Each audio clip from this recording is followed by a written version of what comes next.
I possess the most advanced entertainment algorithm in the world, and it produces near-perfect products. Did he wink with the red light? I think he did, yes, he did. Like the red light blinked? I leave Just everything wink. up to the internet. Well, the internet will happily oblige with that debate, my friend.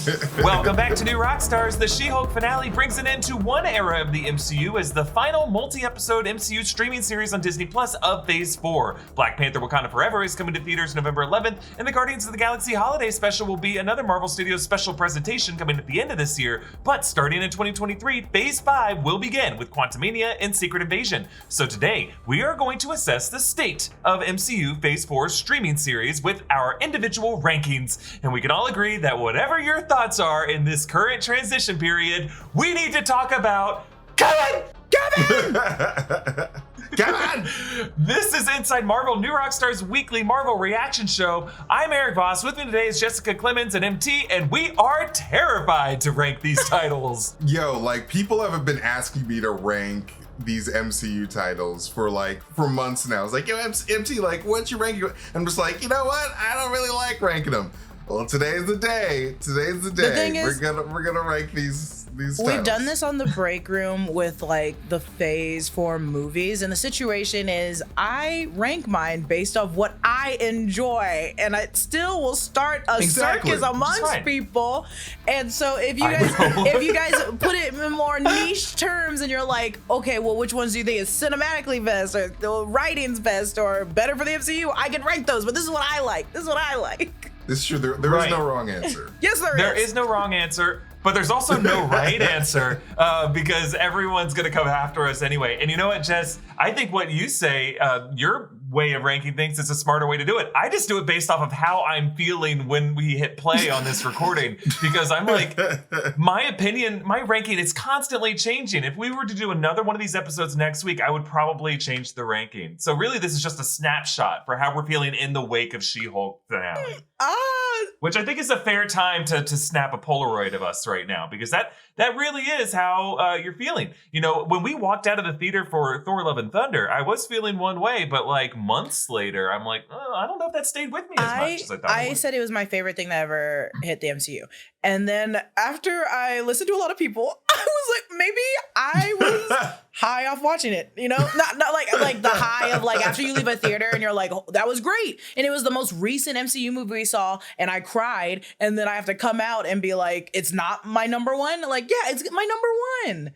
Oh, but yeah, now it's not. Well, hey, I man, think there's you got distracted after Zeus flicked too hard. That is true. That's when I think we all did. Sword. Hey, but you know what? I think there is legitimacy to rating a movie that way. As you walk out of a theater might be the most sacred time in a movie-going experience when you're supposed to calibrate your feelings on it. When you come out in that theater lobby, you get the smell of the popcorn for the next batch of people going into the theater, and you're talking with your friends outside the theater in the lobby. For me, as a movie lover, that is the most precious time.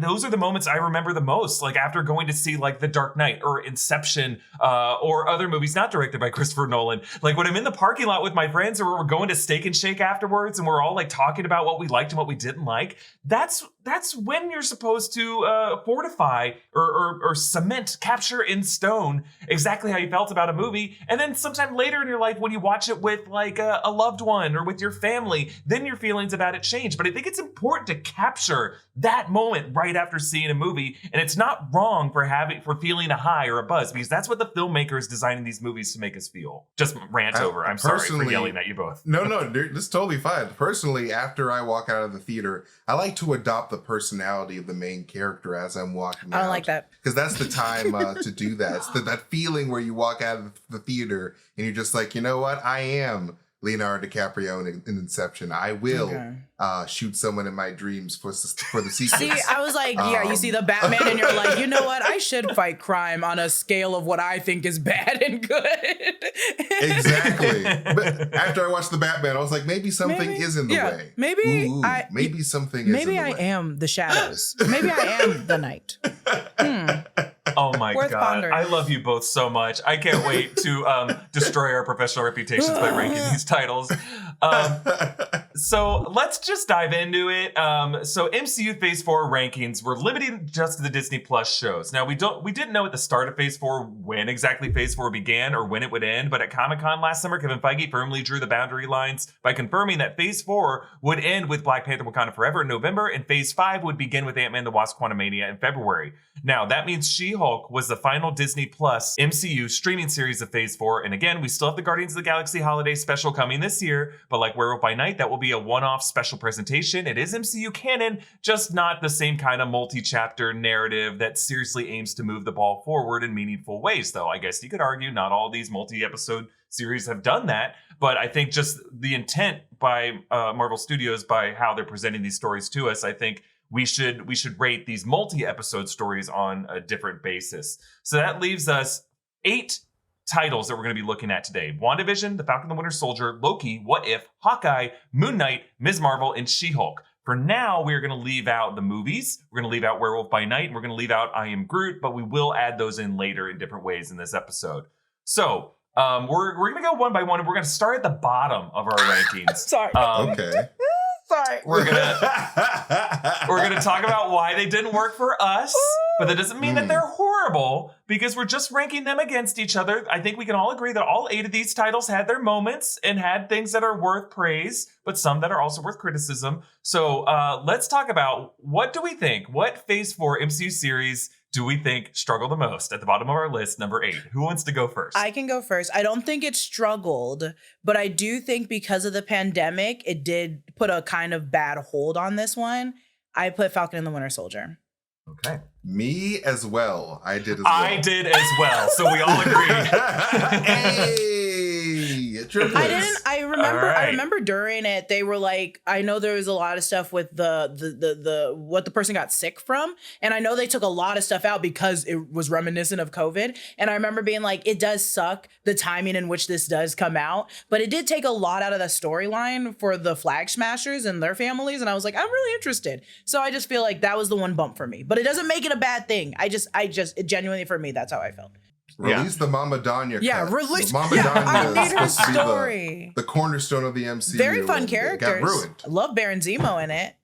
Baron Zemo was so fun. yeah, absolutely. I agree. I think a lot of the things that were introduced in this series I genuinely love, and I can't wait to see again in the MCU, especially introducing Sam Wilson as Captain America. I think is great. I like Joaquin Torres, and I can't wait to see Bucky again in Thunderbolts. I can't wait to see Zemo again. My issues with it is if this were just a series about Sam Wilson coming to terms with his legacy of carrying the shield, talking to the Bradley family and getting to know them and the whole racist history of the Super Soldier program, I think that's a fascinating series. My issue with this is that they also made this a Flag Smasher series, and I don't think they knew halfway through that production exactly what they wanted to say with the Flag Smashers, and it was a bit of a mess. I think some of it was like re-editing from COVID parallels. I think some of it also was just like a misfire with the character of John Walker, of Johnny Mayonnaise, as MT has coined him. I just think like that character was meant to be a villain, and the way that they redeemed him in the final episode just really left a bad taste in my mouth. Like he was quoting Abraham Lincoln and then giving each other pats on the shoulder, helping each other out. I'm like, no, this character is a murderer. And we shouldn't be feeling good about him right now. Also, I just think that the whole twist with the power broker as Sharon Carter was just such a misfire with the character of Sharon Carter. I think she was so interesting coming out of Civil War and Winter Soldier, and now coming into this show where we have to imagine this weird off-screen storyline where she rose to this like criminal mastermind of Madripoor. I just thought was like the least interesting version of the Power Broker character, and I'm just not excited to see Power Broker again in the MCU. This is just me. But again, all the stuff, I love seeing Bucky, I love seeing Sam Wilson. I just think like the fact that the first episode of that series, they are not together at all, and they are the titular duo, and for like 1/6 of the story, they're not hanging out, or like I feel like what was promised to me was like this cool buddy action comedy, and we got so little of that in this show overall. Yeah, I definitely did like Falcon and the Winter Soldier. Like it was a really great show. And like you're right, like I really would have appreciated like the duo like assembling pretty early on and like, you know, just having that buddy cop action. And I definitely agree that the Flag Smashers were not handled right at all. The Flag Smashers were underutilized, and like I feel like they had the opportunity. I feel like what they really wanted to do with the show was sort of show how the super soldier serum can make what is going on inside even worse. And like, so like, you know, Johnny Mayonnaise was already dealing with, you know, his own PTSD, and the super soldier serum made it worse, and it amplified his mental illness. And I think in the same with Carly and the Flag Smashers. And I feel like that's what they were trying to go for, but like they didn't really do a great job with sort of like making that clear. But like, yeah, I sort of just think it was sort of a mess, but like it was a great show. I really enjoyed watching it. I enjoyed like, you know, reviewing it, and like I had a really great time with it. And I love seeing Sam Wilson appear as Captain America for the first time. Goosebumps every time. It's so cool, especially as a Black person. Just like, yo, this is happening. This is actually happening. Yeah, it's sad as a Black person to put it also as our last. Yes, I know. I feel terrible. I genuinely was like, but that's also the thing is like I wanted a lot more, and I didn't get it. Yeah. Sorry. I mean, I think one of the best Phase 4 storylines overall was just Sam Wilson's journey with the Bradley family and with Isaiah Bradley. I think that's one of the most daring, one of the boldest, one of the most fascinating storylines. And I wish that could have just been the show. Mm-hmm. Like just that. Exactly. 100%. You know, would have been in at least my top 3, you know? But I think like, yeah, the issue with the Flag Smashers is, among many things, even looking back on it, I still struggle to remember, were they people who were blipped, but then like blipped back into reality where they didn't have a home anymore? Or no, they weren't. They were people who survived the blip, but then were displaced by that. And the fact that we didn't see that at all, especially coming on the other side of a lot of these Disney Plus titles where we got to see that for Yelena Belova, and like the people that were disheveled by that return, like the fact that we just didn't see that just felt like such like a half-baked motivation for those characters. Right. I feel like we definitely should have like seen a scene of just like people being like, all right, leave. We're moving you to a different area, and like people, you know, being affected by that, and like, yeah, that would have like gone a long way. For sure, yeah. For that series. Instead, we just got these weird shots of like a refugee camp where kids are playing soccer, and then we hear this voiceover of like characters who are strategizing. We don't see anyone talking on screen, and we're like, what the hell is going on right now? It was a mess. All right, let's move on to our number 7 picks. Okay. Who wants to go first for their number 7? I can go, so I can break someone's heart in this room a little quicker. Okay. Number 7 is Hawkeye for me. Number 7 is Hawkeye for me. Hawkeye was number 7 for me too. Wow. Haley Steinfeld is shook. MT. Haley Steinfeld is shook. Should we talk about real quick before we hear what MT's number 7 is? Let's quickly say why Jessica and I thought Hawkeye belongs to number 7. I genuinely think it was a fine show. I love all the characters in it. I think it was fine. I just think the other shows compared to it didn't hold up for me. I needed to like Clint a lot more in order. I liked Haley. I like Kate Bishop way more than Clint. I was like, I don't think I like Clint enough. I don't like Clint enough. And I need someone to give me more reason to love Clint. I just don't think I got enough. And I felt more for Kate Bishop. I felt way more for Kate Bishop. I thought this series really had some great characters in it. I love the introduction of Kate Bishop and the inclusion of Yelena Belova. I love Maya Lopez, and I can't wait to see Echo. I just think, for me, it's very important that these series stick the landing. And when in the final 2 episodes, they just completely faceplant. And I think, in my opinion, Hawkeye totally did faceplant at the end. That finale episode is a really poorly edited episode of TV. And I think the way they introduced Kingpin... Is that the Yelena Belova cry? No, the Yelena Belova episode was great. That was right in the middle. I'm talking about where they finally reveal that Kingpin, like episode 5, had Kingpin showed on a freaking cell phone. Like a really poorly, that's the way you introduce Kingpin in this part of the MCU. And then from there, we go into this episode where it's like, he's the character, we have no idea really where he's coming from. They cut so many scenes with Kingpin, with Eleanor Bishop. We don't really know if he's superpowered or not. And it's just the character of Kazi. These scenes where Kazi is fighting Echo are just such a mess. Like, we don't really know how we're supposed to feel with these characters. There's so many plot lines that we're just like, wait, really? That's what it culminates in? There's like an owl that comes down and dooms 2 of the tracksuits to the most horrific death I think I've seen in the MCU, including Multiverse of Madness. I don't know. I really, really just liked so many of the early episodes. I love the holiday vibes. I love the chase scene, the Pym arrow. So many high watermarks for me in Hawkeye. Again, I don't hate it that much. It's just all these other titles you don't? just eked it. I would have never guessed that from that. You remind me a lot of things that I genuinely forgot about. Like I did which is horrible. I forgot we were introduced to Wilson Fisk this way. That we were introduced to him on a cell phone. We were all so mad. I forgot about that completely because it was in Christmas. It was so long ago, almost a full year. Yeah. Oh my God, I completely forgot about that. Yeah, that's true. That's true. But you know what? I love the Christmas vibes of this show. I've tried, when I think back on it, I really try to remember how much I love those first 4 episodes, how much I loved Maya's introduction in episode 3, her in her karate class as a kid. I really, really, really enjoyed all that. MT, you'll have your chance to defend your Hawkeye position later. But what was your number? I'm so excited to hear what your 7 is. I'm so excited. And if it hurts my feelings, I'm going to wind up. I know. I see now. No. I struggled with this. Okay. Even though I really enjoyed this show. This is like, even though like, you know, these are the bottom of our list. This by no means that we think that they sucked. It's just like, you know, what is it? At the bottom of our list. It is the Mr. Bean season 1. Very low on my. Just kidding. I love Mr. Bean. No, Miss Marvel for me is my number 7. Miss Marvel. Okay. Okay. Though I really had a great time with the show, and like it was just, you know, I loved hanging out with Kamala's family and hanging out with her friends, and like the editing of the first few episodes was phenomenal. Like I love that show so much. But I just feel like the villains were not really all that compelling for me, and like that whole, I'll never forget the DODC escape scene where they just sort of escaped, just walked out in the tunnel. Stepped up the stairs. Yeah, like right near the exit.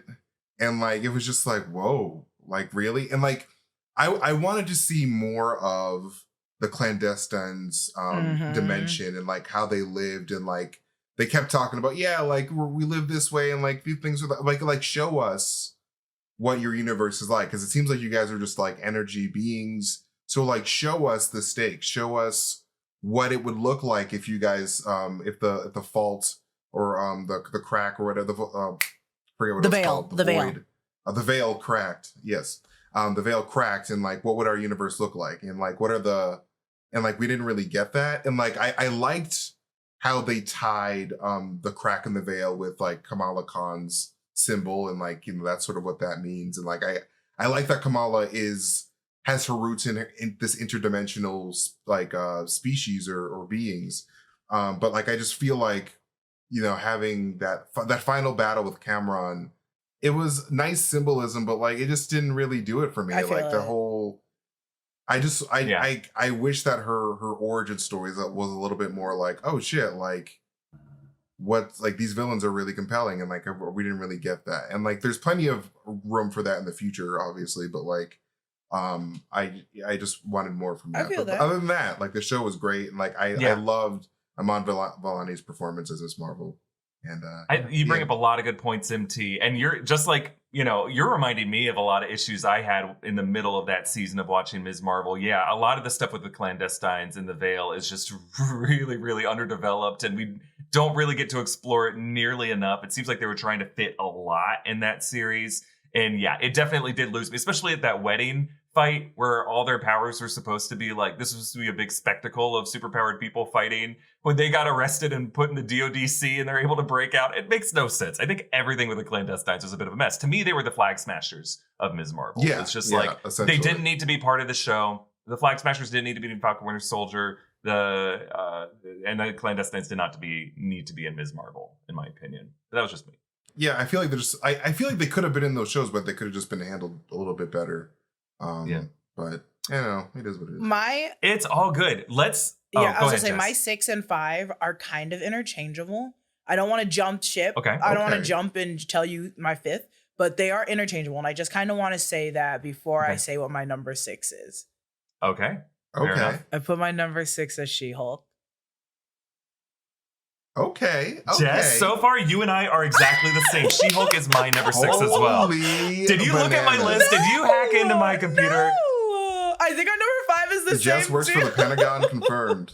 Wow. I know. Right, I know so, our number 2 and number 1 are different, though. I know our number 2 and number 1 are different. I can guarantee that. Okay. I was gonna say, let's do the same thing and assess why Jess and I could say for me, She-Hulk was originally lower on my list. I think I had it lower than Hawkeye. I don't know if I had it lower than Falcon Winter Soldier, but I think She-Hulk really saved itself with its final 2 episodes. I very much enjoyed the Daredevil episode, and I really, really did love this finale. I think it's exactly what I wanted from She-Hulk. Even though She-Hulk left me a lot of unanswered questions, I think that middle stretch of episodes really, really did want us to care about the intelligentsia, wanted us to care about Titania at several points, and I think it really did lose its way. I think this was a result of post-production restructuring of the season is the reason why we were left with feeling a little wandering in the middle of the season. I really did like this emotional confession from Jen when she was up at this ranch. I like this character beat from her. But I just think in general, this season really would have benefited from more structural breaking the fourth wall, not just a character talking to the audience, but like video glitches, things like that, just to kind of let us know that this is all the presented simulation of a robotic mastermind. But overall, I very much enjoyed the introduction of Jen Walters. I just think, like the other 2 titles at the bottom of my list, they just introduced too much on this show and didn't really seem to have a firm grasp on what story they wanted to tell. And I think and this is just my opinion, I think if you're going to have a character break the fourth wall and talk to the audience, you have to know exactly who that audience is. And I think the She-Hulk writers are all very, very, very talented people. And I can't wait to see what they do next. But I think they were writing this show just a bit too much for their friends on Twitter who are part of the LA comedy scene, who watch episodes of Marvel shows in between of episodes of Succession and Euphoria, and not people who religiously watch every Disney Plus Marvel show. Because I think if you knew the audience who was watching the Disney Plus Marvel shows, you would have just had a couple different jokes. To be fair, there were a lot of jokes in there where I was like, this is perfect. I love this. But then when I would do my breakdown and my friends would do their breakdowns and I'd watch theirs and I was like, no, that's not correct. And then I was like, they're not in LA doing comedy at UCB like I did. And like there was lines where I was like, Cody, you strictly put in like a nod to LA like comedy scene. And I don't think anyone else would get that. I didn't think about that, but that is true. I put She-Hulk as my number 6 because I love She-Hulk. I'm going to say that first. I love She-Hulk. I did the breakdowns. I read the comics. I love She-Hulk. Great show. But it was a show that I don't think the information I took from that show isn't going to alter too much of the MCU for me. And when I say that, it's like, Hawkeye and the Falcon and the Winter Soldier had a lot of information. We're getting the Thunderbolts next with these people. And it's like She-Hulk, the show was supposed to be about She-Hulk. And the thing that's going further in the MCU is Scar and Hulk.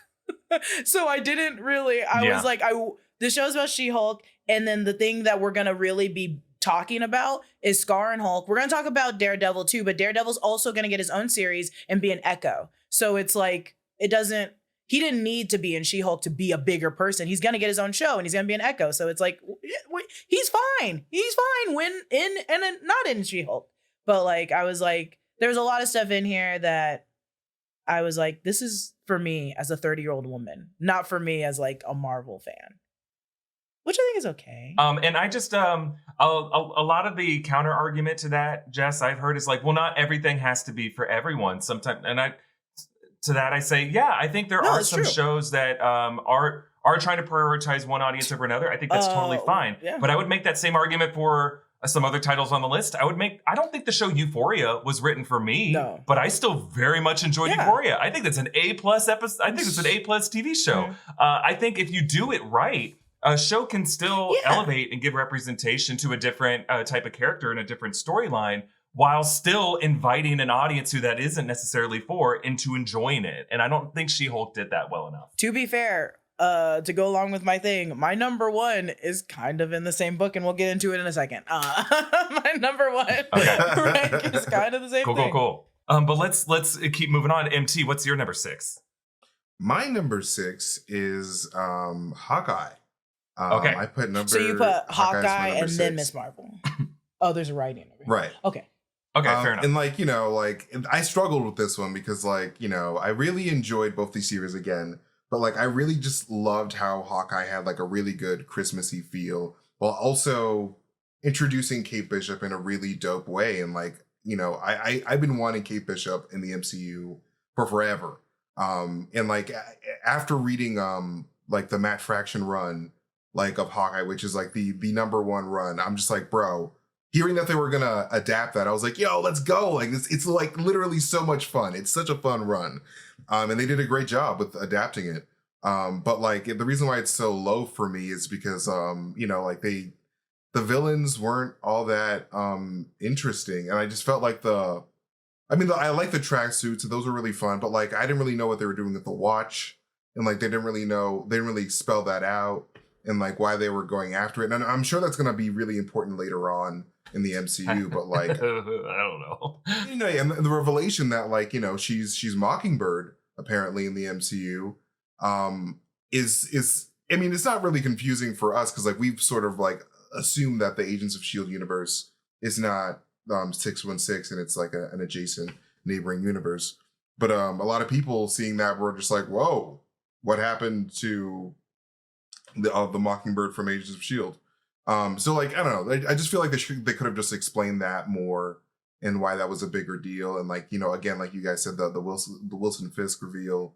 Though like I feel like it was edited oddly because they were trying to keep it a secret.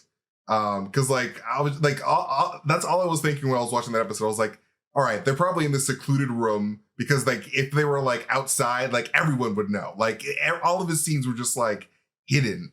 And like, so I don't know. I feel like that could have been a factor, and also COVID. But anyway, yeah, that's my number 6. Yeah. I think you bring up a lot of good points, MT. I love all three of our lists. I mean, Jess, obviously you and I have the same list, but I like how you have different reasons why you're placing things. And MT, you are currently the rogue one of the bunch here, but I can't argue. I cannot debate any of your points here. I think you are completely right in the way you're ranking things. Let's move on to number 5 now. Jess, you said your number 5 was pretty interchangeable. I want to hear your number 5. I will start with my number 5. My number 5 is What If is my number 5. I knew you were going to do that. I knew you were going to do that. You know why I knew you were going to do that? Because my number 5 was What If, but last minute before we jumped in this, I changed it. Oh my God, Jess! Miss Marvel's my number 5. I changed my number 5 to Miss Marvel, so mine's different than yours. I changed it right before this meeting. I kid you not, because I thought about it. I want to hear why you chose What If though, because I thought I was gonna put What If. What If was higher in my list as I was like going through the MCU Phase 4 titles. I very, very much enjoy What If, and I think the Doctor Strange episode of What If is like by itself like a top 5 storyline in all the MCU subplots in this phase for sure. I think just the series overall was just a little too uneven. The episodes were just kind of a grab bag. Some episodes were just so good. I love the Black Panther Guardians of the Galaxy episode. I like the Peggy Carter intro. I thought that was really fun. I think the Thor episode is just completely forgettable and just ridiculous. I very much enjoy the twist in What If to have because here's what I really love about What If. Maybe it deserves to be higher on my list, but I just think like what it does really well is AC Bradley just understood from an outside bird's eye view vision what they wanted this series to be. And I think it's just artfully really, really well done. I think tonally it's a little mismatched. I really do love how the characters come together at the end to form the Guardians of the Multiverse to fight Ultron Infinity. I think the finale episodes mostly stick the ending. We just have this weird kind of place where like characters get leveled up way too fast to where we can't even understand what their power stakes are anymore. And it almost feels like me on the playground in 3rd grade being like, well, I have a shield that can beat your sword. Well, I have a sword that also has a gun attached to it. Well, I'm also a god that can oversee all robots. Well, I'm also a robot that can oversee all gods. It's kind of like, whoa. Okay, what is anything anymore? And so it just kind of seemed like it just kind of blew everything up a little too fast for me. But I say this as someone who very much loved What If. We're in the middle stage here. I don't want to criticize it too much. I loved I think that's why What If was my number 5. What If was my number 5. But like you said, that Doctor Strange episode took me by storm, dude. Art. Like Perfecto. Oh my god, poetic cinema. Like it was so good. I remember being like, I sat there and just watched my screen after that episode ended, and I loved the T'Challa episode. I thought it was really sweet. Just to get the opinions of everyone else's views in that episode. I think I just genuinely like What If because it reminds me of us. It's what we do. It's like yeah, maybe it won't fit on their timeline, but we could make a series that does fit on the timeline. What you're saying is logical. So it's like we could make What If. Like it. I just love What If. Okay, by the way, number 5 is Ms. Marvel for me because I loved Ms. Marvel. I read the comics and I love the comics. I think they did a really good job. And I know that was a lot of people's actual like frustration with Ms. Marvel. They're like, it's not like the comics. And I was like, I think they did a pretty good job. I like the comics, I like the show. And it was, for me, I put Ms. Marvel in another show really high because I learned from it. I went to a school in the Pacific Northwest where they didn't get into the partition of India at all. And so all of the stuff I learned about like a East Coast Pakistani American family, I genuinely had to start like looking into myself after watching Ms. Marvel and during Ms. Marvel because I didn't know a lot about that culture. So I genuinely put Ms. Marvel as number 5 because I was like, I learned a lot about it culturally, and I'm really excited to see this character and her family. And also, is there another character in the MCU yet that's like a child that literally just came to her parents and they were like, we're cool, it's fine, we know you're a superhero, that's fine? Like I mean, maybe Peter Parker a little bit. A little bit, yeah, then you're right. She died. Either way, but either way, don't mean to ruin people's feelings today, but yeah, I like her family and I like the idea of just getting the point of view of a family that's genuinely like, yeah, you are a hero, you're a hero without powers and you're a hero with powers, and the mom being okay, because I think a lot of us have those moms that are kind of helicopter moms that are always looking out just to make sure we're safe. Oh yeah, no, like I identified a lot with Kamala's situation because like I have a Haitian mom and like who's very religious, and she would not let me do anything. So I felt for that. I felt. MT, what is your number 5? I'm excited. What is it? My number 5, gang, is She-Hulk. Okay. You love MT, She-Hulk. She-Hulk You love at number 5. She-Hulk. I love She-Hulk. Like She-Hulk is literally tied for my number 1 favorite MCU character right now with Vision and Steve Rogers. I just love like how she can like break the fourth wall, but also just how, I don't know, she's just personable and she's real. And Tatiana Maslany is just the perfect woman for this role. I didn't know that she existed before this. And my God, she's literally perfect. She's like the right amount of sassy, and like she's just like, hey, what is going on? And like I like that like Tatiana in real life doesn't know a lot about the MCU like us, because like she has that perspective of like, all right, I'm like learning more gradually, but like it's more like a outside looking at. She can look at like what's like the tropes of the MCU and be like, why does this have to be this way? Or like it feels like a more authentic performance because Tatiana is new to the MCU, and like it was just really I just love that show. But there are a lot of like things that I wish sort of, and like I know that like this is the way that I'm supposed to feel because like she changed the ending and made her own ending for the show. But like I really wish that like the blood thing went somewhere. Yeah. Like because like she's right. She mentioned that it was a lot like the super soldier serum, because there is roots in the super soldier serum with Bruce's blood. But like I kind of like wish like the intelligentsia stuff was more concrete and like, yeah, because like they mentioned the intelligentsia in Avengers 2. That's already a previously established entity associated with Claw. And I just kind of wish that it sort of moved those narratives along, but it didn't really do it. But that's totally fine because like She-Hulk changed the ending. It's just it wasn't 100% like, yeah, I got what I wanted, but like it was still a fantastic show. And like I love that Toxic Men were just so angered by this show, because I'm just like, you guys are proving the point. And I'm glad that like this show was able to break the fourth wall so strongly that it made Redditors actually mad.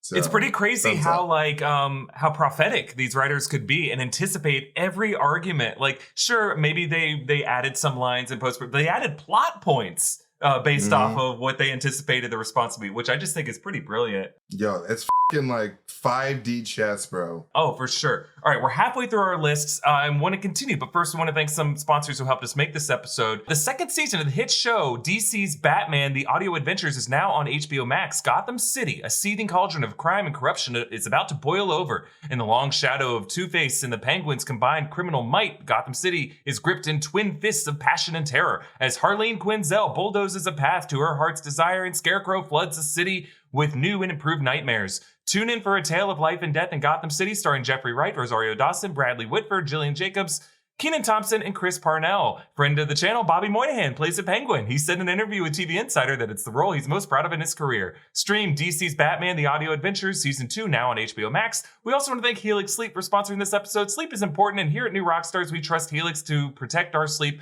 with the best mattresses in the world. I have a Helix mattress, as does MT, and recently producer Zach and producer John also got Helix mattresses. Helix Sleep is a quiz that takes just 2 minutes to complete and matches your body type and your sleep preferences to the perfect mattress for you. Everybody's unique, and Helix knows that, so they have several different mattress models to choose from. They have soft, medium, and firm mattresses. Mattress is great for cooling you down if you sleep hot. Mattress is great for spinal alignment to prevent morning aches and pains. Even a Helix Plus mattress or plus size sleepers. Producer Zach took the Helix quiz and was matched with a Midnight Lux mattress because he's a side sleeper that needed a softer mattress, and now he doesn't wake up with a sore shoulder or neck like he did with the other mattresses. Just go to helixsleep.com/InsideMarvel, take their 2-minute sleep quiz, and they'll match you to a customized mattress that will give you the best sleep of your life. And they have a 10-year warranty, and you get to try it out for 100 nights risk-free. Helix is offering up to $200 off all mattress orders and 2 free pillows for our listeners at helixsleep.com/InsideMarvel. All right, let's get back to our rankings. We are now halfway through our list, and we are now at number 4 on our list. Who wants to go first? I can, because I already talked about it. What if, dude? Easy. That episode ruined me, dude. Wow. I almost, damn, dude, that Doctor Strange. So, god damn, I can't get into it. Just go. Yeah, What If had some very high highs. A title that I'm surprised has not come up on our list because I thought some of you would rank it lower. My number 4 is Moon Knight. Dude, I'm glad to hear you guys. as well. Dude, wait till you All right, no, MT and I both ranked it as. Wait till you get to mine. Okay. All right, here's my thinking on Moon Knight. I go back and forth on this one, and I would imagine a lot of people in the comments right now have been screaming all episode, like, why don't you rank Moon Knight lower? How do you think She-Hulk and Hawkeye and Ms. Marvel, whatever, or What If are worse than Moon Knight? I thought Moon Knight had such high highs, and I think Moon Knight had honestly the best acting performance we've seen in any of these titles from Oscar Isaac, playing distinctly different characters. I just thought was so fascinating. I thought the show was so informative, educational in terms of the nature of dissociative identity disorder and to Egyptology. I love that it seemed to be very sure of itself in a way that most other titles on our list seem to be kind of wavering on what story they wanted to tell. I thought they really captured this era and this aspect of the Moon Knight character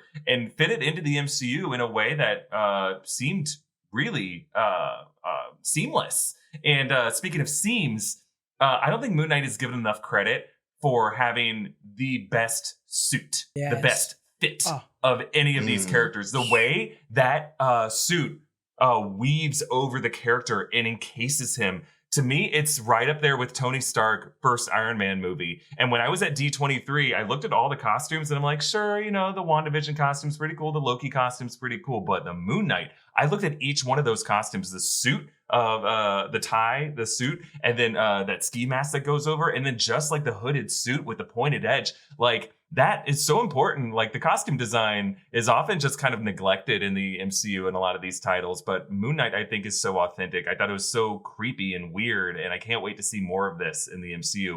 Yeah, it has some low points. I think a lot of the stuff with the other the Ennead was a little weak. I think the way that they just kind of left Scarlet Scarab just kind of hanging there at the end of the series, I was a little bummed by, because I'm like, I thought that character was so fascinating. I can't wait to see more of. But like when they go down, like episode 5, we explored the underworld as a psychiatric hospital, and then just going out on the deck in the Duat, I thought was some of the most gripping, weird world building I've ever seen in the MCU. And I thought that was so fascinating. But it's just me.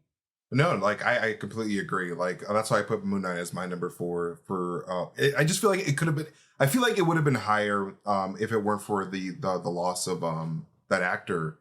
Gaspar Ulliel. Because like I'm sure they had a different story, because like they had that whole arc in the sarcophagus with undead people, and like there was like grabbed the Scarlet Scarab's character Layla.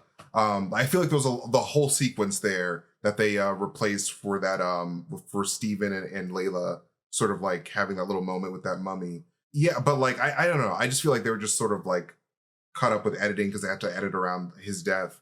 But for the most part, Moon Knight was fantastic, and like I really enjoyed how it was just like a mystery at the beginning, like, all right, what's going on? And like because we are familiar with the character of Moon Knight, we knew that there was multiple alters and like, you know, a whole thing going on there. But like even knowing that, we still were just like, all right, so we're introduced with Steven and like instead of Mark. So like, where is Mark? And like, why is he here? And like, it's just like, I like a good mystery. And like, it's sort of why I like WandaVision a lot. And like, I like not knowing where we're going. And I feel like Moon Knight and, you know, they all just handled it really well. And like, fantastic choices. Like I wanted Oscar Isaac as Moon Knight for the longest time. So I'm glad that I got that a fan cast going. And I love the choice for Khonshu, like his perfect voice, like deep commanding voice. So good. I mean, the design of Khonshu was just incredible and creepy. The way they use light with that character. Jess, we're going to let you get to Moon Knight in a second because we know it's higher in your list. And you already talked about What If. So let's move on to our number 3s. Which mine is Moon Knight. Yes. All right, so go My on. number 3 is Moon Knight. My time. number 3 is Moon Knight, baby. What you guys were saying was perfect. Also, I'm not trying to be that person, but I'm going to be that person. Greek mythology is great. I love it. It's fun. We've seen so much. Egyptian mythology? No. I'm saying just in general, Greek mythology is great. It's fun.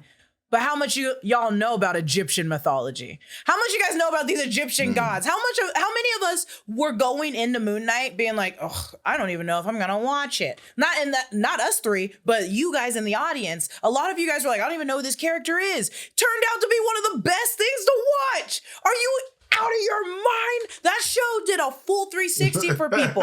People were not even gonna give it a chance. And then the people that did watch it were like, dude, this show was insane. This show's sick as hell. The acting was great. We learned so much about, there's gods constantly in the MCU, but we never talk about the Ennead. And we never talk about the Egyptian gods. We will talk about the Eternals before we even talk about these fellas. So, and these fellas link directly to Wakanda. So it's like, you guys, look into this. This is insane. It's not just like a POC-driven, like, great idea for a superhero show. I loved Moon Knight.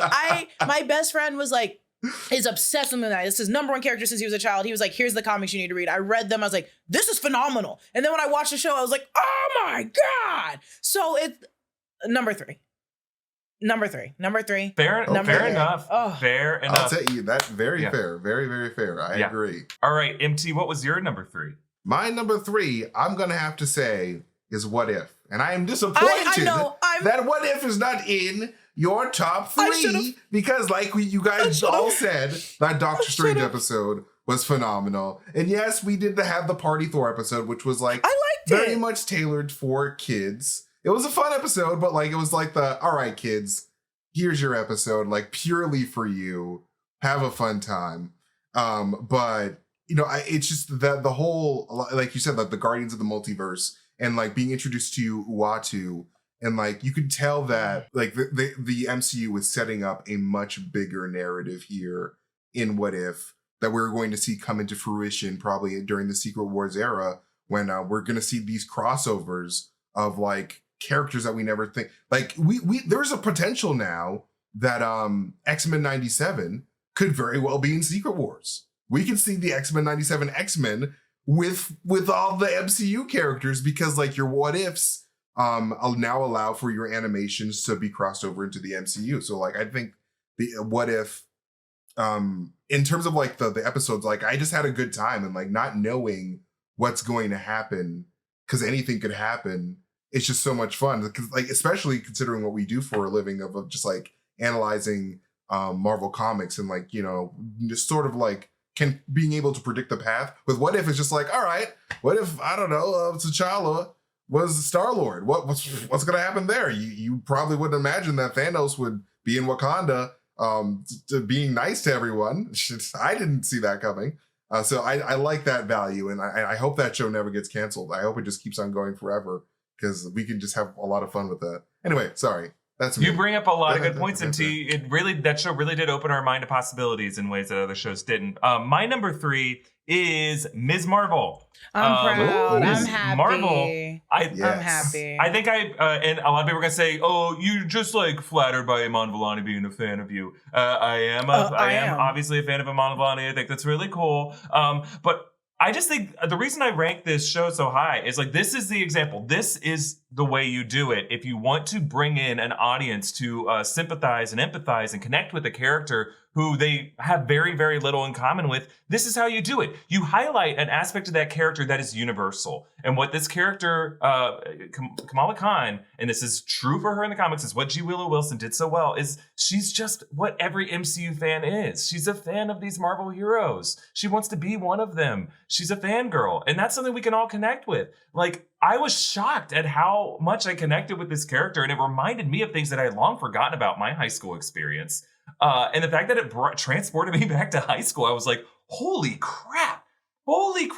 That idea of having parents who like don't understand your fandom. The idea that begins with her making a YouTube video. We are all on YouTube right now, and this show got that. Like, they were, and that was not in the comics. You know, Kamala Khan was not a YouTuber in the comics. They invented that. And it was such a seamless way to transition from the rest of the MCU, but into the world of this character. It did have there were some episodes of the show where it did lose us a little bit, but I would not have thought going into this that this show would have everything. It would have mutants. It would have the 10 rings. It would have connections to Kree technology and setting up the MCU cosmic, connections to potentially the dark dimension, or not the dark dimension, but you know what I mean, like the negative zone. And then have, I wish they could have explored more the veil, the Noor dimension a bit more, because it's one thing that I wish we explored more. But I just think what it did accomplish so well, and explain the history of the partition and weave that into her arc, the fact that it connected time travel and predestination and kind of gave us some firm answers on how time travel actually works in the MCU. Because with the introduction of Kang, really all time travel is actually a predestined thing. It's a loop. And the fact that this show could kind of give us clarity on questions we have from Avengers Endgame, I just think is so impressive. So that's why I love it. I probably love it more than a lot of people do, but to me, it always will have that place in my heart. It's interesting because it's like when we get into What If, Moon Knight, Miss Marvel era and above, I'm like, I could easily put Miss Marvel as my number 2. I could move What If to my number 1. These are all great properties. I love them so much. Right. They're all in a higher echelon. All great shows. So we all clearly have the same 2 titles somewhere in our number 1 and number 2. Before the other. We're going to reveal that. Sorry, keep going. One will go before the other. Before we reveal that, there's one other sponsor I want to thank for helping us make this episode. I want all of us to listen to the new Audible original, The Sandman Act 3, the next installment of the number 1 New York Times audio bestseller, based on the best-selling DC graphic novels written by the great Neil Gaiman, adapted and directed by the award-winning audio master Dirk Maggs. James McAvoy returns in the title role of Morpheus, Lord of Dreams. A stellar cast includes Kat Dennings, Kristen Shaw, Jeffrey Wright, Regé Jean Page, and Neil Gaiman himself. New to Act 3 are David Harwood, KJ Apa, and Will Wheaton. In Act 3, we follow Morpheus on a grand journey to take care of family business. He visits his son Orpheus, an act that comes with profound consequences. Accompanied by Delirium, he tracks down their estranged brother Destruction, the only member of the Endless ever to abandon their post. And in the end, by seeking destruction, Morpheus just might bring those forces upon himself. Act 3 of the Sandman audio epic takes us through the fan favorite collected Volume 8, Brief Lives, and the reality storm tales of Volume 7, World's End, a fully immersive listening experience presented for the first time in breathtaking 3D audio. Go deeper into the dreaming. Listen now, only on Audible. All right, we arrive at the end of our rankings. Our number 1 and number 2. Obviously, we have WandaVision, we have Loki somewhere in the title. Where will they end for each of us? Who would like to begin? I can go first, and I'm just going to talk about both of them because they're both great. Clearly, they're great. I really have no nods, but I mean, peep the tattoo. I'm gonna put WandaVision as number 1. No, WandaVision will be number one. Also, I love Scarlet Witch. I love spooky things. So of course I'm doing this. I'm very stoked for Agatha, Coven of Chaos? I'm very excited for Agatha, Coven of Chaos. Yes. I'm excited. The House of the Coven of The Chaos. House of House Chaos Coven. So I'm so excited, and I can't wait to see as we get into more spookier things how this gets evolved. And same goes for Loki. I'm so excited to see how Loki gets evolved with the TVA and Kang and everything there. So it's like two of my favorite parts of the MCU going in two different directions. It's just which one did I like a little bit more? And to be honest, I started New Rockstars really with WandaVision. So I have to choose WandaVision. That's my baby. That's true. But I love That's both. very true. Both different ideas, different great creations. Oh. MT, what do you have as number one and number two? My number two is very much like Jessica's. No, I put Loki as number two and Wow. WandaVision as number one. And like I really enjoyed, but like this was really hard for me because I kept I'm flipping between surprised. each. I'm very surprised. But like I really enjoyed Loki because like I'm a big time travel guy. I love like, you know, the concept of time travel and like I liked that, like I like a good mystery, and like Loki was like the perfect, like, what is going on? Our entire knowledge of the MCU was completely changed with Loki, because like as soon as I saw those Infinity Stones just like chilling in a drawer, I was like, Yes. we're in Yes. like a really a really different part of the MCU that like we've never really explored. And it was just like, I loved seeing Jonathan Majors just like absolutely kick ass in the final episode with his performance. And like, just, it was just a very spooky feeling watching Loki because the rules were being rewritten. And like, it was just like, what is going on? And like seeing the man behind the curtain of the entire MCU, you know, barring Kevin, obviously, but like the man behind the fictional curtain.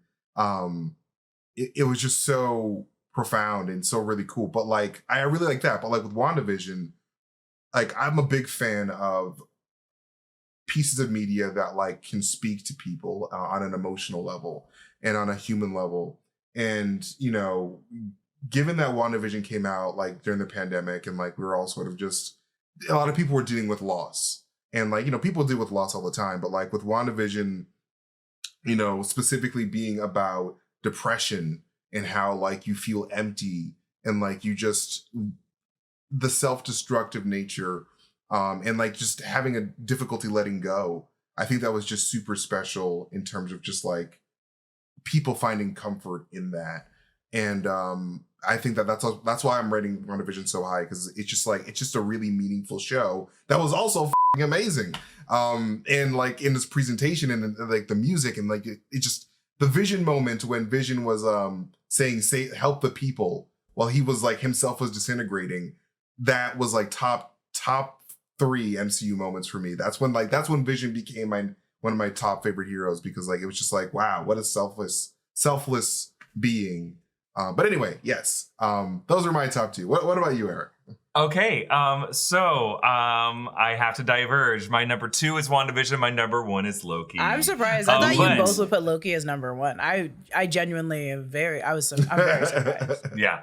But if you ask me any day of the week, whatever my mood is, this will change. These two are almost interchangeable for me, because I agree with everything both of you said about WandaVision. I think that show is a true work of brilliance. And I think when it arrived in all of our lives, right, as like COVID started to take this new phase where we started to get vaccinations, but we're still just like in this drought, the fact that this was our oasis from the Marvel drought was just perfect. Like, Marvel couldn't have asked for a better show to kick off phase 4. And how much of a love letter, as a kid who grew up on Nick and Night shows, on these classic sitcoms, like grew up on Growing Pains and Full House and Malcolm in the Middle, like those middles of the season episodes, like I was hooked from the beginning just with Dick Van Dyke, I Love Lucy references and Bewitched references, because I did grow up watching Nick and Night episodes of that. I know a lot of people, those black and white episodes went right over their head, but for me, I was hooked in how creepy this was. Whenever like the character would look directly at camera, or when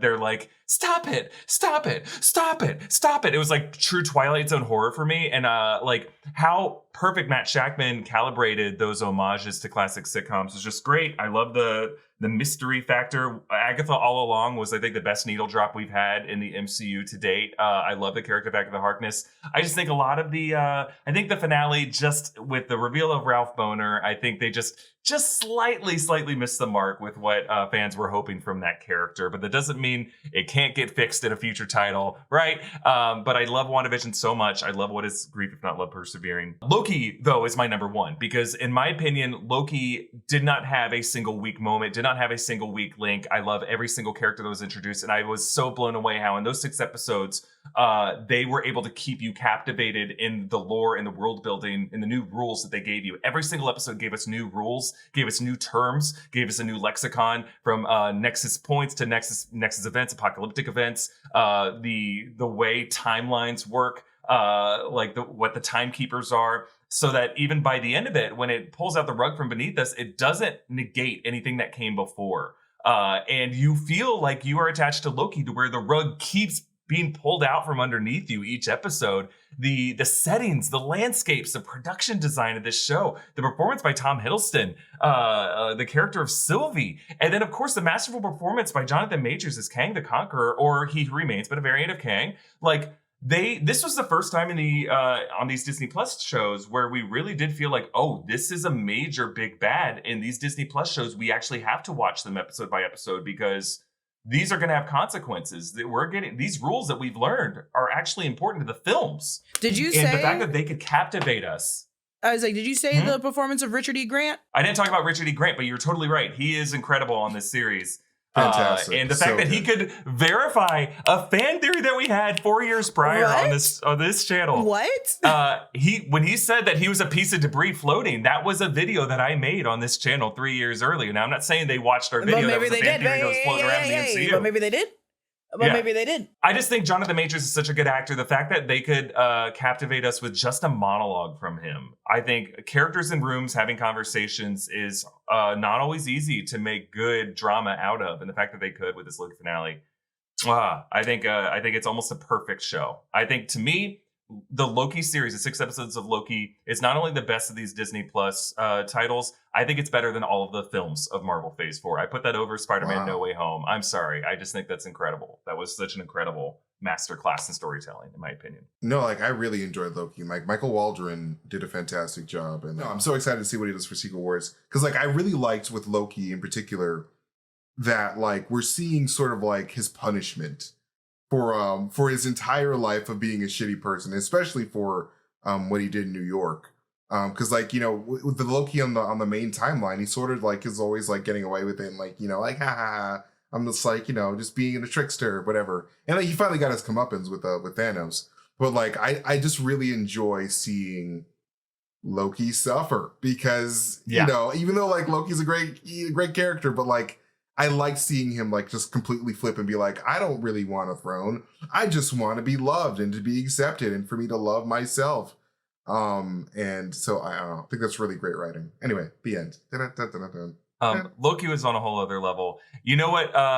For both of you, I plan to have a whole other segment that talked about comparing these Marvel streaming titles to the Marvel theatrical film releases. The Black Widow, Shang-Chi, Multiverse of Madness. We have to do that next week. We can get into it. Or sometime in the future. We're going to talk about that some point in the future. Maybe we do that after Black Panther Wakanda Forever. What do you guys feel about that? Yeah, that's after fine. Wakanda I'll put Forever, Black after Panther we get Wakanda all Forever is the... number 1. I'm going to say that right now. Yeah, I think we can already say. It's already number 1, bro. That shit's like gonna slap. It's not fair to compare all the Marvel theatrical films of Phase 4 because Wakanda Forever is not out yet. So we'll wait. We'll put a pin in that conversation for now. For now, we did not put Werewolf by Night or I Am Groot in this. Honestly, I would put Werewolf by Night as number 2 right after Loki. Where would you guys put Werewolf by Night? I'd put Werewolf by Night as number 6. Yeah, I would probably do the same. Number 6? Jess wasn't a big fan of Werewolf by Night. Totally fine. Totally okay. Say not that. for everybody. I think you know what. You hated it. No. You want everyone in that cast to die. You know what it was. You know what it was. It was people like you guys that got the hype up so much for me that when I went and saw it, I was like, yeah, this is good, but it's not Wakanda forever. I think it lives up to our hype. I think it's as good as my hype. Bro, like, I never thought Disney would go that far. I never thought that Disney would, like, be that gory and, like, hardcore. So I was like, yo, this is sick. Like, let's see more of this. I get that. I get that for Disney, but as someone that watches gory movies all the time, I was like, okay, it's not crazy.